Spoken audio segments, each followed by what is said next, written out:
Hi, I'm Spriha, your host for Visual Perspectives, a platform that Vibrnz brings to you to bridge the gap between the art enthusiasts and the artists. Today, I'll be speaking to Barbara DiLorenzo, who's an author and illustrator, and so much more. But I'm just so happy to have you here, Barbara. Welcome to the show. Thank you so much. Thank you for having me. I really appreciate this. Of course. I mean, just to tell a little story, I met Barbara about 2 years ago while I decided to take a class at the Arts Council of Princeton. And I was very, what should I say? I felt really welcomed. And I, believe me, I've never used watercolors in my life. And it's a very difficult medium to control. But Barbara was always so encouraging. I don't think she can ever say that, oh, Spriya, no, it's not working. It doesn't look good. No, no, no. She's always like, no, this looks really nice. I think maybe we can just do this or maybe a little bit. But she was just so encouraging. So just for all of you to know, she's an amazing, amazing artist and an amazing teacher. And she has these two lovely books that have been published, which I would want to hear about, Barbara. And I want you to share the two books with the audience. Yeah, so that's Renato and the Lion, which is a story about a little boy and the lion based in Italy. And the other one is called Quincy, the chameleon who never fit in, right, or did not fit in. So Barbara, tell us a little more about how these books, came about. Were they life inspired, or was it this concept that you had in your mind and you wanted to work on? Sure. Well, I can explain for Renato and the Lion. This was a book that I had the idea when my son was 3 years old. He walked up to a lion statue and thought the lion statue was alive. And it sparked an idea of a statue coming to life for a little child. But it took years to understand how that story could fit into a larger context. And it wasn't until I discovered information about World War II in Italy that all of a sudden the pieces fell into place. And I realized this was going to be a story where a little boy in Florence, Italy, was going to be a little bit under the threat of war. Florence was a protected city, but in this case, the lion comes to life to save him. So it took a long time to get all the pieces to come together. My son is now 18. So just to give you a timeline for how some books evolve. Quincy, on the other hand, is more about me. There's a spread in this book about Quincy in math class where whatever he thinks about shows up on his skin. And in this particular scene, what's happening is the teacher's asking, what is 2 + 2? And Quincy, of course, is thinking about the number 5. And everyone else seems to know the answer is 4. This feels like how every class in elementary school went for me. I love the fact that, he, with Quincy, I mean, you can see what's in his mind on his body, and so he can never sort of blend in. But the way, the art teachers there to support, and kind of listen and give them like the paper or the voice to be heard. I think that's what art essentially ends up doing. And I think you found your voice through art, right? And And I feel like a lot of my books surround the concept of art and artists and being creative. So I feel like I keep writing about it, but from different angles. Okay, but I know for Renato, you traveled to Italy, right? Yeah. Was it for Renato, or did you just travel to Italy and then kind of worked on it at the same time? So I traveled to Italy originally for a family visit, and that's when my son was walking up to this lion and thought it was alive. I did end up, when I sold the book, I went back to Italy by myself, and it was a great 10-day trip. I took notes, I drew everything everywhere, and I really felt connected to that location, which helped to bring the story to life a bit more. And I just have a really funny story to tell about that.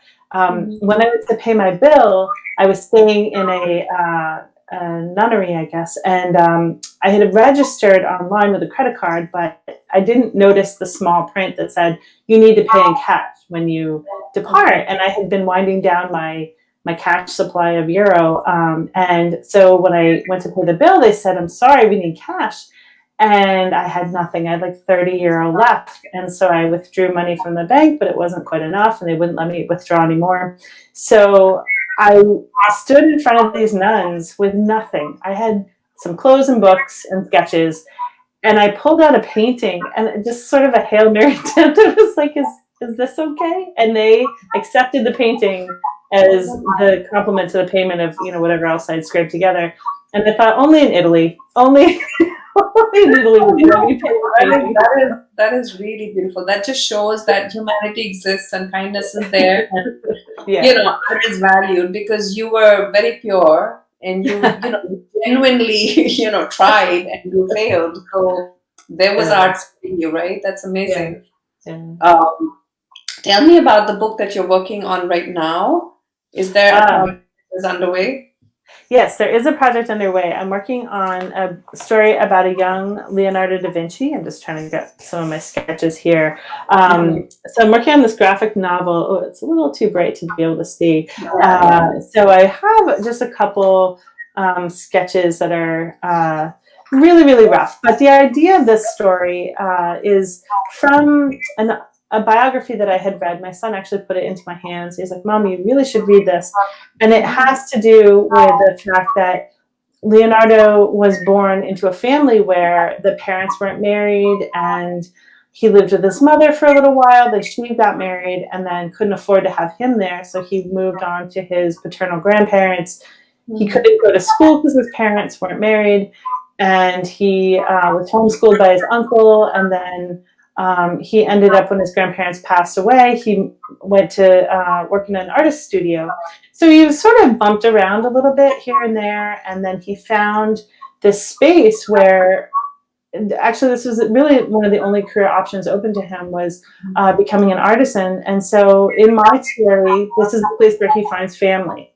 And he also, they suspect he had possibly ADHD and dyslexia. So there's all these relatable challenges to a real person in history that we know so much of after his childhood, but we don't know so much about when he was younger. So I just found it really fascinating and wanted to focus on that as the main part of this story. Barbara, I understand that concepts come to you, ideas come to you, and I think you start slowly building those up, and you start just jotting down. So having a sketchbook is really important. Constantly, you're doing this, and I know you went to school for art, and you kind of pursued it in different ways in New York too.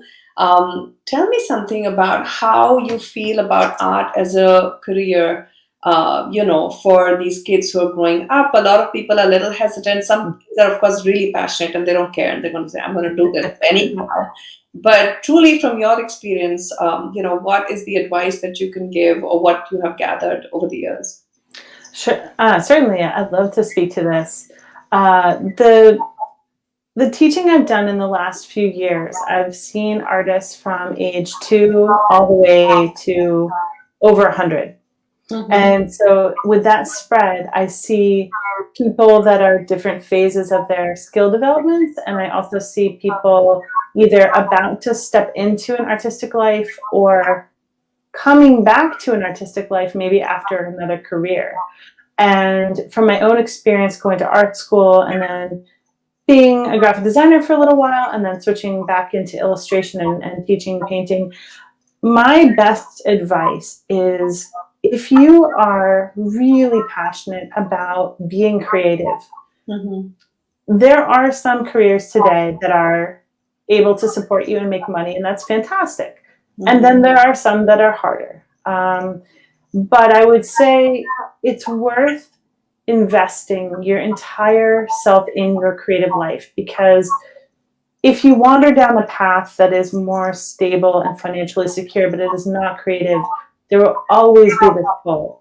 You will always have this longing. And a lot of people do come back to the creativity, but it can be so many years later. And the problem with that is they've missed out on time. It's not that they can't get to a level that they want to be. I've seen people start painting in their 60s and take off and do great work. But it makes me sad they missed so many years before that. So I would advise, if it's something you feel so deeply about, go for it. Just go for it with everything that you have. Don't hesitate, because if you are very hardworking and explore all different options, I feel like you will you will make strides, and you will also be seen by your peers as someone who is trying so hard to make a creative life, and people will help you. I feel like creatives are very helpful to one another.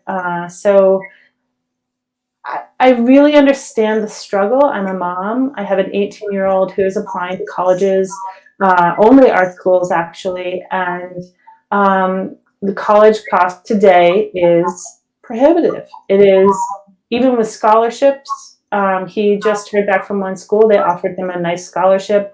We've been saving in a college fund, but I thought, at the end of all of this, he may still end up with $80,000 in debt. It's not small. And if you're going to be a doctor or a lawyer, there's hopes of paying that back. If you're an artist, it might feel more daunting. Sure. Yeah. So I would say if traditional art school is something that you feel compelled to go to, I support that. I think that's a great way to go. It's not the only way. I know a lot of self-taught artists that are so driven. They work really hard. They take classes. They sort of apprentice with people. It's not such a common thing today, but it is something that people still do. They follow a teacher for a while, or they follow a bunch of teachers, or YouTube has been a fabulous resource for everybody in terms of learning different techniques. So if you can't go to a traditional art school, I would say still invest your time, become the best artist you can. The goal is to see your voice emerge clearly. If your voice emerges clearly, people will relate to you. You may not win everybody over, but you will definitely have people that connect with your work, and that clarity of your voice is the goal, not to be the most realistic painter or the most or the best at branding, or it's just to be your authentic self and have that clear voice. So yeah. And for some people, I have to admit, some people aren't driven to a creative life. Some people enjoy dabbling in creativity, but their main focus in life is they want to be a leader. They want to be an engineer, whatever it is, that's fine. But for people who are really driven, this is what they want to do with their lives. I think anything that pulls you off that path, if it's a financial reason, it can come back to kind of not haunt you. That's such a down way to say it, but pull you back into a creative life. So you're not going to escape it, is my point. Yeah, it's a decent thing to assume that you can have like a balance between your passion and what, like you could do a regular day job and still follow. There's so many artists I know who, do the regular job because they need to pay their checks and bills. And, you have those who kind of, and after hours, pursue their arts. And they do it on the weekends. And, they're a little hesitant entering shows and things, but then they get into the flow and it's there. And I think having an art community is so important, finding the right community. I mean, I know there are all kinds, and some are really tight and you can't get into them, but some are very open and welcoming. And from my personal experience, I think a couple of arts councils that I've been a part of, most of the times have been very welcoming, have been very supportive, and you can put your ideas out there, discuss them, put yourself, I think it's important. If you can find a mentor, that's awesome, but not everybody is that lucky, right? And I think it's a journey. You find your voice and you kind of go from there. So it's a positive. I mean, everybody, following an art career is a positive because you find your voice, and you can always add on. You can do Photoshop. There's so many things you can add to your portfolio, which can kind of then lead you to have more options, right? And I want everybody to know that Barbara, other than just being an amazing artist, she's also a teacher, as she said, and she does a lot of author visits. She's done in various schools, and she also teaches at the Arts Council of Princeton. And through them, she does a program called the Arts Exchange, where she teaches kids from Homefront. And I know Barbara will, of course, speak more about that. But today, whatever donations are made for this show will go to the kids, at Homefront. And I think it's so generous and so thoughtful of you, Barbara, because these are kids who sometimes don't even have a sheet of paper or a pencil to draw with. And so whatever little we can do to help them is awesome. So Barbara, please tell us about, your experience teaching them. I'm sure it brings a lot of joy to share your skill set with them. It's the highlight of my week. It really, truly is. prior to COVID, I used to bring my entire family to the Arts Council of Princeton, where we would welcome the students. We'd give them a hot meal, donated generously. Bread was donated from Terra Momo, so never feel bad about going there. They're very, very kind to us, and food from Olives. And we'll feed the students and then either do a studio art lesson, a digital art lesson, and even McCarter from Princeton in prior to COVID times would do a theater lesson. Since COVID, everyone's been home and we've been Zooming. That makes it more challenging to give materials to the kids. And the other day we were doing a lesson and one child joined us, Zoomed, but did not have any paper. And when I say didn't have any paper, there are plenty of students that work on lined paper. They don't have sketch paper. This student didn't even have lined paper. So he was very resourceful. He didn't even tell me the paper issue until he held up his artwork, and he held up a styrofoam tray that he must have found in the recycling. And he had drawn into the tray as his paper. And I was blown away by the creativity and the pure passion of, I want to make art and I don't have any materials, but I'm going to figure it out. It was a really big moment. I love seeing their resourcefulness, but it also made me sad because I want them to have all the materials that we normally would give them in the classroom when they come to the Arts Council. So any donations that are made to Homefront will be going to people who are very, very appreciative of anything. Even when the kids were in the Arts Council, once in a while, they wouldn't ask for much, but they would pick up like a pencil and say, you know, Miss Barbara, can I keep this? And I would always say yes, of course. So that, you know, they wouldn't ask often, but you know, when they wanted to keep a pencil, it kind of broke my heart because I'm sitting here and this is sad, but I have, you know, all these pencils here that I use regularly and they need one.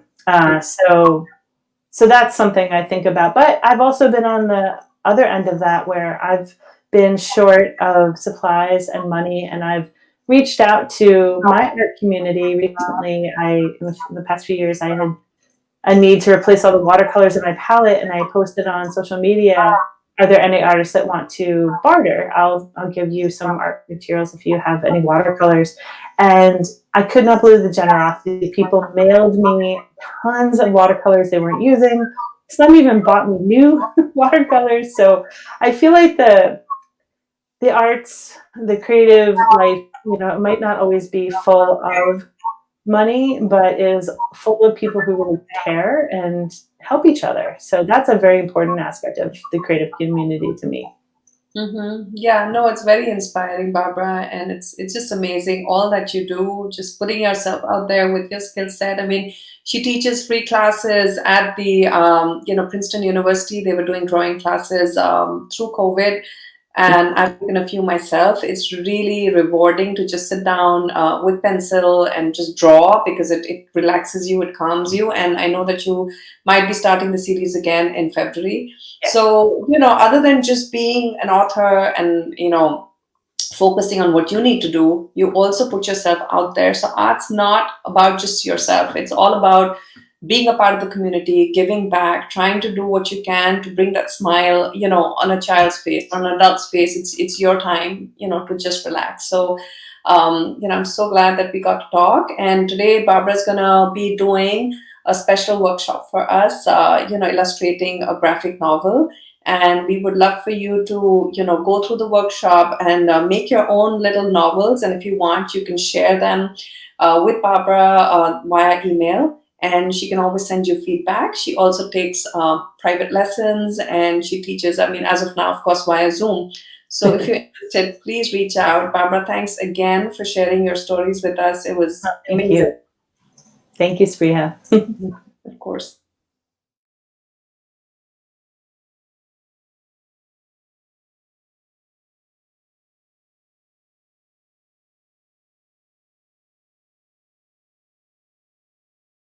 Hello, everybody, and welcome. This is Barbara DiLorenzo and my little assistant, Corduroy, who is tearing apart my entire studio. In fact, I think you have paper in your mouth. No paper in the kitty's mouth. I am going to share a little insight of ripped paper. Thank you, Corduroy. How to make a graphic novel. Now, I am working on a graphic novel, but I have not published a graphic novel yet. I have actually only published 2 picture books, but right now I am working on a story about a young Leonardo da Vinci. So I'm going to minimize my screen a bit here and share with you a little bit about the process that goes into making a graphic novel. So the first thing you need, of course, is a really good idea, and that takes a long time. It's not easy to come up with a good idea, and for me, it started as a picture book idea that I had for a young Leonardo da Vinci, and there we go, that's the picture I wanted. When I learned that he was born into a family where his parents weren't married, and he did not have a sort of standard upbringing. He couldn't go to school with other kids, and he ended up going from his mom's house to his grandparents' house and being tutored by his uncle. There's all these really interesting components about his life that made me think, oh, I like this story. I have always loved his artwork, and thought he was a very inspiring person, but I thought he kind of arrived on the planet perfect. And when I found out he had so many relatable bumps or early challenges in life, he possibly had dyslexia and ADHD, in addition to not a standard home life, not a standard education. I felt like there was a lot here that kids, as well as myself, could relate to. So I created some little sketches at first and thought of, how best to put this together. And I put together a little picture book idea. You can tell here I have very basic shapes, very basic concepts on these pages. This is him in a studio learning all these different things. And he has this magical notebook that he retreats to. Not on that page. Let's find one of those pages. See, it's in here somewhere. It's in one of these sketches. Maybe not. Maybe not any of these sketches, actually. All right. Well, I will end up showing you some of that in a minute. But basically, the idea of Leonardo da Vinci as a main character fits a picture book to some degree, but I also thought it would be great for older readers in a graphic novel form. So whereas in these early sketches, I have, kind of a simple version of the character where, well, these are really simple, where he's going to look really young, my graphic novel wanted to have an older character. So one of the things I did is regroup and think about what a graphic novel age child should be. I do tell a little bit of the story, when he's younger, so he is a bit proportionally smaller and looks younger in some of the scenes, but the essence of the story takes place when he is about 8 to 10 years old. And so this is a good age for a young graphic novel. And so I had to think in terms of panels instead of traditional layouts for picture books, where you have maybe a full spread of artwork and then you have the text in there as well. This is broken up into different size panels. Lots of different graphic novels do this differently. So we can have a standard shape, we can have very non-standard shapes. The world of graphic novels is opening up to so many different styles. So that's a freeing aspect as well. So I really am at the stage right now of trying to figure out what is my character going to look like, and also what is the final art going to look like. So when you are working on your idea and you are trying to write out what's going to happen in your story, you're also going to have to think about these things as well. What will the final look like? So for me, I'm pretty happy with some of the pencil sketches so far and the pacing and how I'm telling the story. Not to say it's not going to change. It's probably all going to change. And I know that going into it. But for right now, I'm closer than I was before. So I'm kind of happy with that. But when it comes to the final, This is where I started when I was thinking about a picture book. I was thinking of more traditional watercolor. I was thinking about more fully realized pages. This actually is a sample I did for the picture book idea, as was this. But as you can tell, if this is like one little square in a panel, or if this is, even if it's a full page panel, if I have a 108 page book, then this is going to be a lot of work. And I'm prepared to do it, but is this the best medium for that age reader?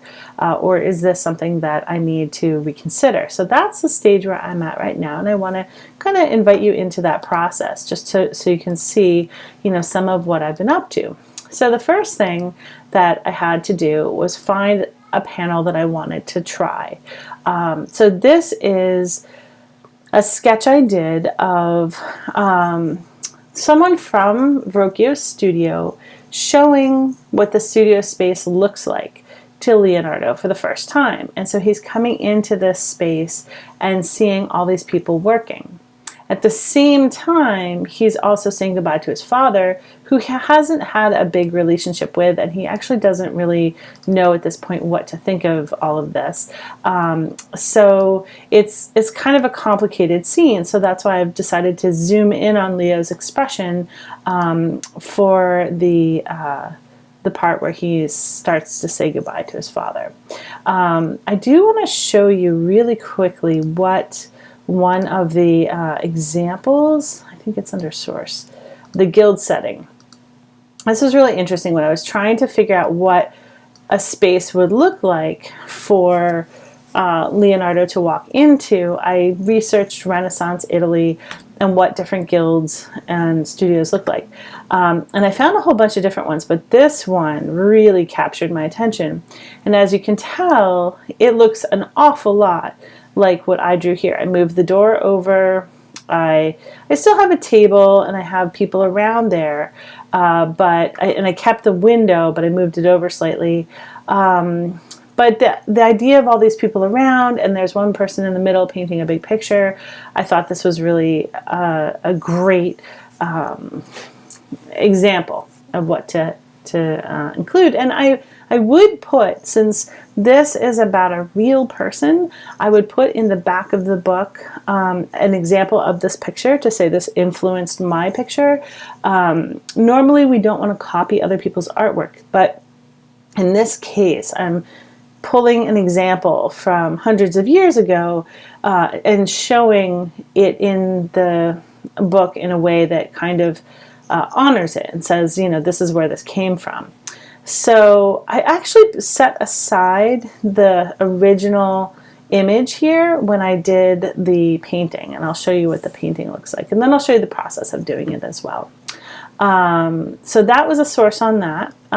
Working on a picture book or a graphic novel where there is some nonfiction to it, I'm going to have to continue to do research throughout the entire piece, with clothing, with all other things. But right now I'm trying to keep it simple. I know this is going to get repainted, but this was just a really quick version to see, do I want to have watercolor be the main medium, or do I want something a little more crisp and clean? This is actually a different panel, but this is done digitally. Now I use Illustrator, but you can use Google Canvas or even Jamboard. I've seen people make artwork on that, and that's free. So if you feel like doing some digital work, you can certainly do some very simple characters and put together a comic, a web comic, or a whole series of panels to become your own graphic novel if you want to do it that way. So I'm still in the stage of trying to figure out what direction do I really want to go in. So I will switch over to showing you a video right now of what this painting process looks like. If I can find the video. Oh, I've lost the video. How lovely. Let me go back and look and see if I can find it in my documents, and then we will be off to the races. Okay, here we go.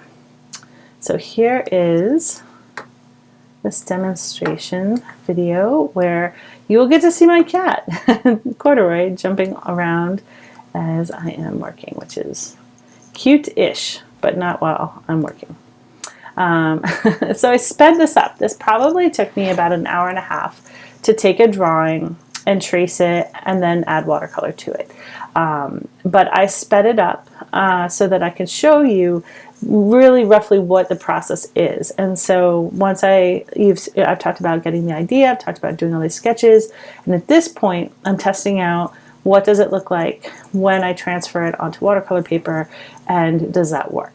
And so this process of taking a light table and putting my first sketch down, then another piece of good paper on top of it, feels like it might need too much equipment that's hard to come by. However, what I would advise you is that what I used to do with students over at the Arts Council Princeton is hold up your paper, tape your paper to a window with lots of light coming through, and you'll have the same effect. You'll be able to see your drawing and then trace very lightly on a new piece of paper so that you can start fresh. Now here I'm cleaning my palette, just putting some water into the main area, wiping it down. I have some paint in the middle. I was playing with some gouache, which is an opaque paint from an earlier project, but I didn't want to waste it, so I left it there. Normally that should go in a different palette, but this is me trying to conserve paint. So with a little clean area, I mix some colors, and then I start to lay in some basic colors that I think that I'm gonna want to work with. So for me, his father being in a black cloak made sense. I'm still working out what Leo looks like. I'm working out what Leo's coloring is. I gave him a white shirt in the scene. There's the cat again. Mostly because I'm trying to figure out how is he going to stand out from the rest of the group. And so what I found really interesting, I should bring up that image again of the guild. I don't know if I minimized it. Did I minimize it? No. Let me just move this down. Come on, why won't you move? There we go. We'll bring it up again so we can look at the guild and kind of compare it. I didn't look, like I said, I didn't look at that image again, just so I could really keep it my own. I did not want to copy so directly. I just wanted to be influenced by it. And so when I look at the clothing choices, for example, in some of these people, it looks very ornate. And, you know, that could be the case that they dressed up that much to go to the studio and work. But as a working artist, I know how messy the experience is. And so I kind of feel like maybe they dress them up for this etching, but I kind of feel like there would be some kind of, I don't know, working robes as opposed to fancy robes. So I kind of simplified their dress, at least for now. I noticed in this etching too, there are some people that I think are meant to be younger, but they look childlike in their proportions. So it's almost like the shorter the person is, the younger they're supposed to be, and the taller, the older, and more of like a master in this space. And it just feels strange. I think the proportions of a younger person would not necessarily be so much shorter as they would be maybe a little leaner, and less ornate costume as well. So those things were going through my mind as I was painting this, trying to just sort of fill the space with people, but not make it so ostentatious as that particular drawing seems to be. And again, you know, this is about the space, but it's also about Leonardo saying goodbye to his father as his father's dropping him off. The figure in the doorway at the top is actually the person showing him the studio space, and the figure at the bottom is his father. And the speech bubble will say basically, you know, good luck, Leo, something to that effect. So, you know, going through and really getting the details for the face is so important.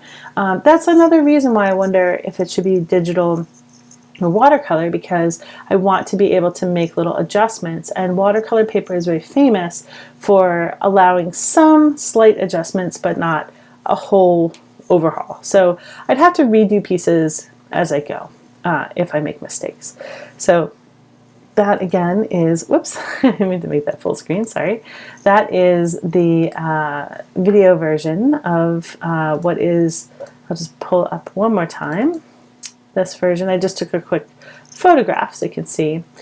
So again, just really rough, loose people around the studio space. As an artist and illustrator, I want to draw attention to the characters, and so the characters in the doorway were my main focus. He has a face of awe. I would definitely render that better in a final version. And the person showing him the studio, maybe I should extend an arm out. That might help kind of show the gesture of like, this is the studio. But the dark and the doorway frames those characters, so we can, there's a high contrast there that draws attention to that point in a room full of people and things. I also have one light source here. I have this window casting light across the studio, and I like in this version how the light plays across the space.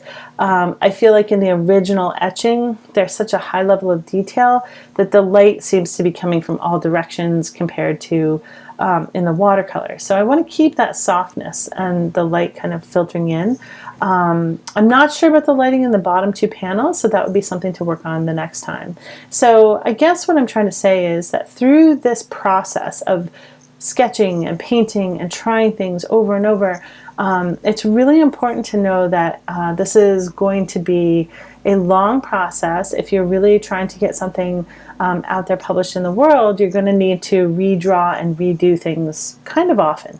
So it's best to explore and try as much as you can in the beginning, because you never know what you'll end up discovering that you do like. And so in the end, you know, maybe it's some kind of version between this watercolor and the digital. I do have one version of that. Let's see if I can find it really quickly.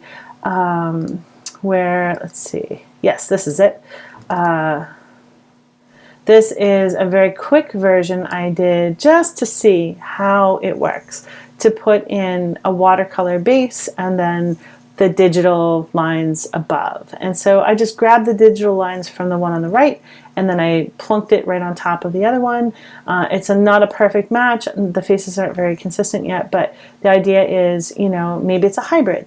So you don't have to do it any of these ways, but if you follow what I'm saying in terms of just try everything, see what works for you as the artist, and then that will be really helpful to figure out what is going to make the best book for you.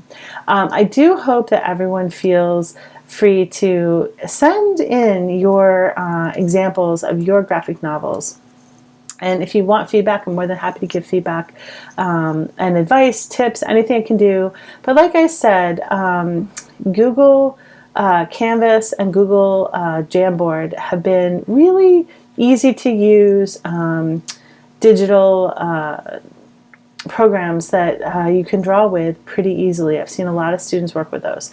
So you don't need the fanciest software if you go digital. But if you decide to go traditional, pencil, paper, and watercolors, or colored pencils or markers. It doesn't matter. You can make whatever kind of art you want.